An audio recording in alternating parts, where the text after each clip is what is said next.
আসসালামু আলাইকুম। আশা করি আপনারা সবাই ভালো আছেন। সকাল থেকে কাজ কাম করে দুপুরে রান্না শুরু করছি। ঢেঁড়স ভাজি করেছি, ডাল রান্না করেছি আর ইলিশ মাছ দিয়ে ঝোল করে রান্না করব। সিম্পল রান্না। কড়াইতে আমি পেঁয়াজ দিয়ে দিয়েছি আর কাঁচামরিচ, একটু লবণ, পেঁয়াজ কাঁচামরিচ লবণ একটু ভেজে একটার মধ্যে মাছটা কষিয়ে নিব। পরে পানি দিয়ে ঝোল করে রান্না করব। হলুদ মরিচ ধনিয়া আমি কিছুই দিব না, এভাবে রান্না করে গরম ভাতের সাথে ভালো লাগে।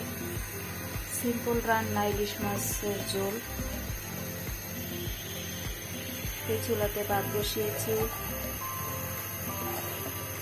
গরম ভাতের সাথে ইলিশ মাছের ঝোল আর ঢেঁড়স ভাজি, ডাল। আজকে দুপুরে খাওয়া দাওয়া।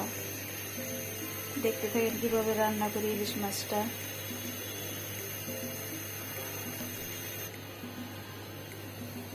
এখানে আমি সরষের তেল ব্যবহার করব। একটু সামান্য তেল দিয়ে দিলাম।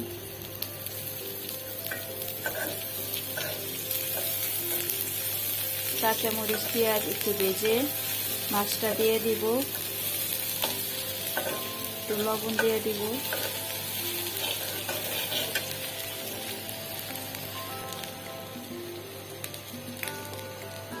শুকনো মরিচ একটু দিয়ে দিলাম,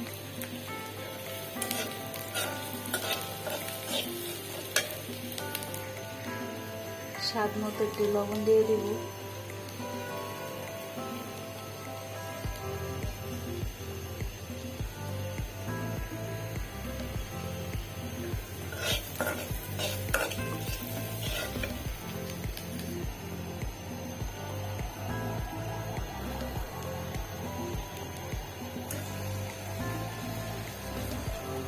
মাছটা পেঁয়াজের সাথে একটু কষিয়ে নিয়ে একটু পানি দিয়ে ঝোল করে রান্না করব।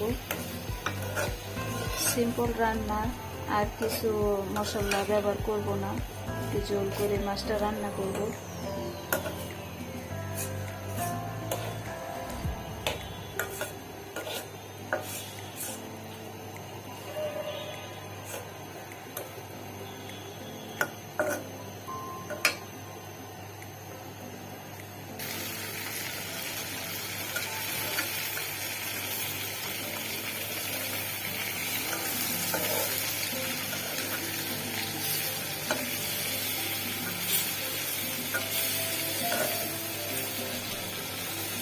এক পাশ ও পাশ উল্টে দিয়েছি।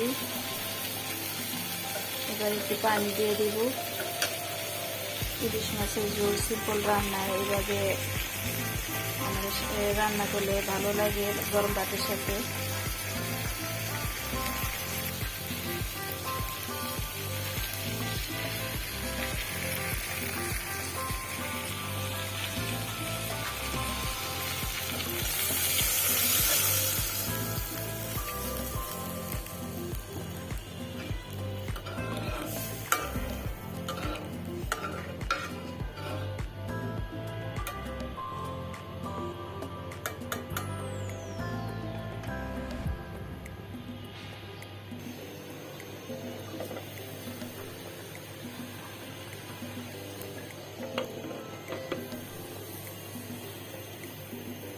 সরিষার তেল, পেঁয়াজ, কাঁচামরিচ দুইটা,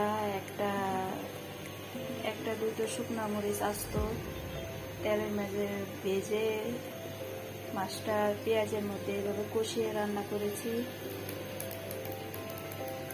আর পানি দিয়ে দিয়েছি, ঝোল করে রান্না করব। এভাবে রান্না ভালো লাগে গরম ভাতের সাথে খেতে। ইলিশ মাছ সব যেভাবে রান্না করা হয় সেভাবে, তরকারি দিয়ে কচু দিয়ে যেভাবে রান্না করা হয় ইলিশ মাছ, তো ইলিশ মাছ স্বাদে অন্যরকম। এইভাবে রান্না করলে স্বাদ হয়।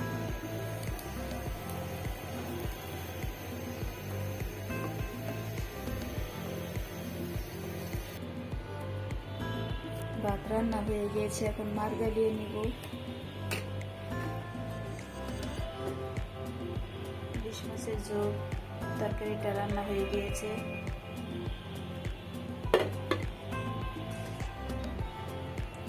এই ছিল আজকে দুপুরের রান্না বান্না, খাবার দাবার।